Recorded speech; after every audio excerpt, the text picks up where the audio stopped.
रात गहरी हो चुकी थी। अंधेरा इतना घना था कि अगर कोई उस सड़क पर खड़ा होता तो शायद अपने ही हाथ को ठीक तरीके से नहीं देख पाता। हवा धीरे धीरे चल रही थी, लेकिन उस हवा में भी जैसे एक अजीब सी खामोशी थी। ऐसी खामोशी जो इंसान को बेचैन कर दे। जरा एक पल के लिए कल्पना कीजिए, एक घर बिल्कुल शांत, एक परिवार जो अभी कुछ घंटे पहले तक हंस रहा था, बच्चों की आवाज़ों से घर गूंज रहा था, और फिर उसी घर में उसी रात 8 लोगों की बेरहमी से हत्या कर दी जाती है। सबसे डरावनी बात क्या है? कातिल कौन था? आज तक किसी को नहीं पता चला। करीब 110 साल बीत चुके हैं, लेकिन उस रात की पहेली आज भी वैसी ही उलझी हुई है।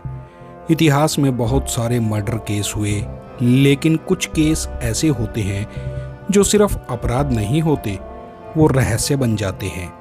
ये कहानी भी ऐसे ही एक रहस्य की है, एक ऐसा रहस्य जिसने पूरे शहर को दहला दिया और जो आज भी दुनिया के सबसे रहस्यमय हत्याकांडों में गिना जाता है।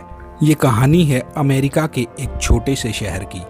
साल 1912। उस समय यह शहर बहुत बड़ा नहीं था। आबादी बमुश्किल से 2000 के आसपास थी। लोग एक दूसरे को नाम से जानते थे। दरवाजे अक्सर खुले रहते थे और अपराध जैसी चीजें यहाँ लगभग ना के बराबर थी। इसी शहर में रहता था एक परिवार, मूर परिवार। घर के मालिक थे जोसिया मूर, जो एक सफल व्यापारी थे। उनकी पत्नी सारा मूर और उनके 4 बच्चे। सबसे बड़ा बच्चा लगभग 11-12 साल का था और सबसे छोटा करीब 5 साल का।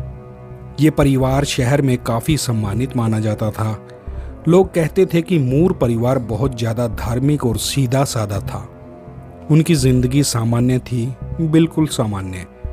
लेकिन 10 जून 1912 की रात वहाँ पर सब कुछ बदल गया। उस दिन शहर के चर्च में एक खास कार्यक्रम था। बच्चों के लिए चिल्ड्रंस डे का आयोजन किया गया था। पूरे शहर के बच्चे वहाँ पर पहुँचे थे। गाने नाचने के कार्यक्रम थे, पुरस्कार बांटे जा रहे थे।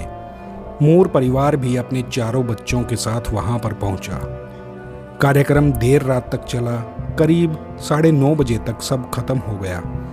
लोग धीरे धीरे घर को लौटने लगे। मूर परिवार भी अपने बच्चों के साथ घर के लिए निकल पड़ा।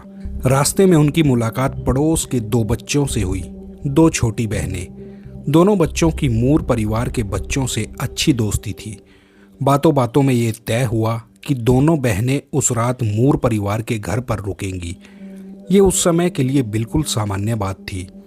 इस तरह उस रात उस घर में कुल 8 लोग जमा थे, माँ बाप और 6 बच्चे।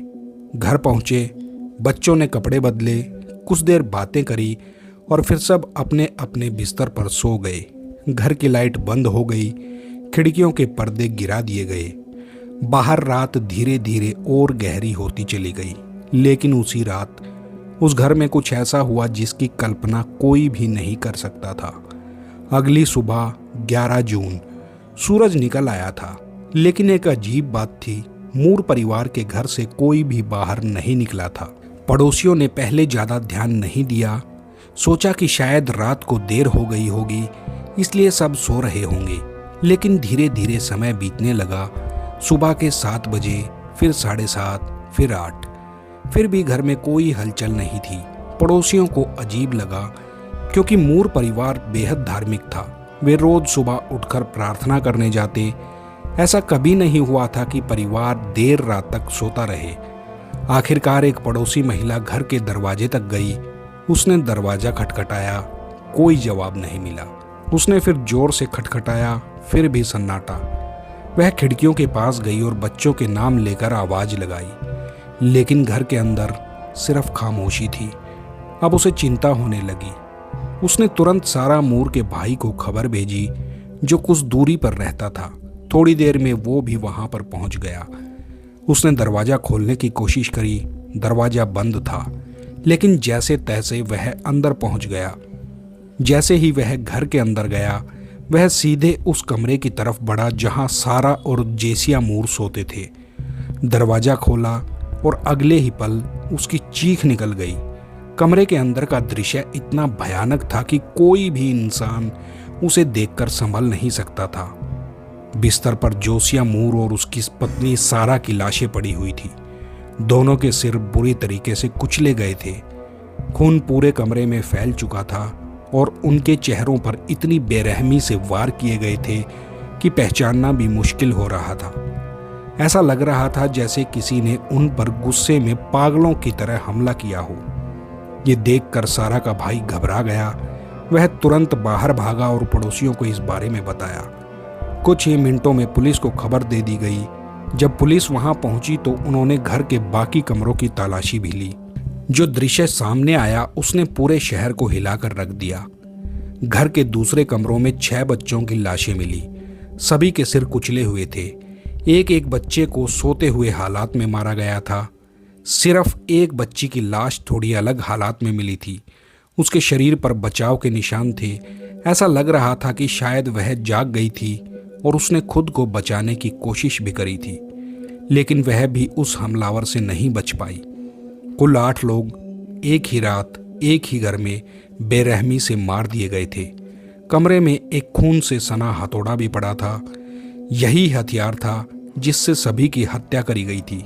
डॉक्टर ने जांच की तो पता चला कि हर व्यक्ति के सिर पर 20 से 30 तक वार किए गए थे। सबसे ज्यादा बेरहमी से जोसिया मूर को मारा गया था।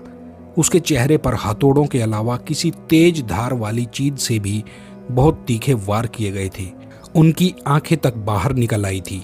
इससे पुलिस को लगा कि कातिल को सबसे ज्यादा नफरत शायद उन्हीं से थी। लेकिन सवाल यह था कि आखिरकार कातिल कौन था। पुलिस ने जांच शुरू करी। धीरे धीरे कुछ अजीब बातें सामने आने लगी। ऐसा लगता था कि कातिल घर के अंदर काफी देर तक मौजूद रहा।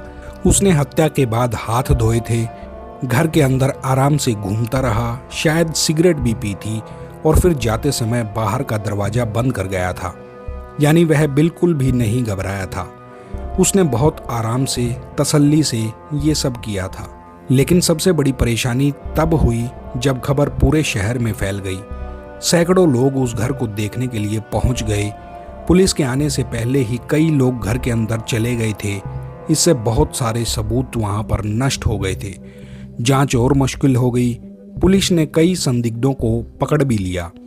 एक ऐसा आदमी जो पहले भी हथौड़े से हत्या कर चुका था, लेकिन जांच में पता चला कि वह उस दिन शहर में मौजूद ही नहीं था।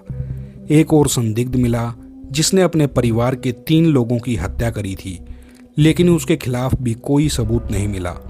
फिर एक नाम सामने आया, फ्रैंक केली। वह चर्च के कार्यक्रम के बाद शहर छोड़कर चला गया था, लेकिन ट्रेन में उसने किसी यात्री से कहा था, तुम्हें पता है इस शहर में एक घर में 8 लोग मारे गए हैं। हैरानी की बात ये थी कि उस समय तक यह खबर सार्वजनिक नहीं हुई थी। पुलिस ने उसे गिरफ्तार कर लिया। पूछताछ में उसने हत्या कबूल भी कर ली।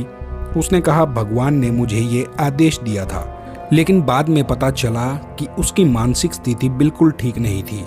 उसके कबूलनामे में भी कई विरोधाभास थे। अदालत में उसके खिलाफ ठोस सबूत नहीं मिले और आखिरकार उसे बरी कर दिया गया। समय बीतता गया, साल, दशक और फिर पूरी एक सदी गुजर गई, लेकिन इस हत्याकांड का सच कभी भी सामने नहीं आया। धीरे धीरे वह घर वीरान होता चला गया। लोग कहने लगे कि वहां अजीब अजीब आवाजें आती हैं। रात में कदमों की आहट सुनाई देती है। कभी कभी बच्चों के रोने की आवाजें भी आती हैं।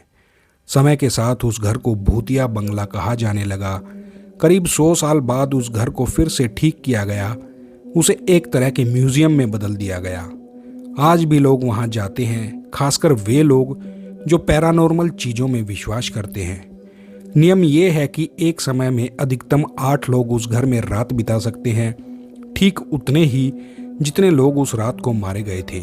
लोग वहां पूरी रातें गुजारते हैं, उम्मीद में कि शायद कुछ अजीब महसूस होगा, शायद किसी आत्मा का सामना हो जाए, शायद उस रात का सच सामने आ जाए। लेकिन आज तक किसी को भी जवाब नहीं मिला। कभी कभी कोई कहता है कि उसे वहां अजीब ऊर्जा महसूस हुई।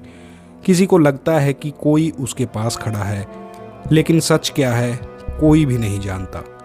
आज 110 साल बाद भी उस रात का कातिल कौन था, उसने पूरे परिवार को क्यों मारा और आखिरकार वह कहाँ पर गायब हो गया।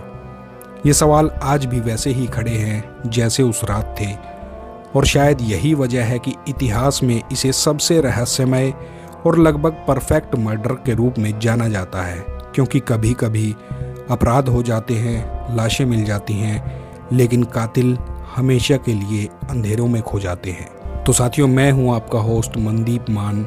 ऐसी ही रोचक और रहस्यमयी कथाओं के लिए, सच्चे किस्सों के लिए आप हमारे चैनल को सब्सक्राइब करें। मिलते हैं अगले ऐसे ही किसी रोमांचक वीडियो के साथ। तब तक के लिए अपना ख्याल रखिएगा।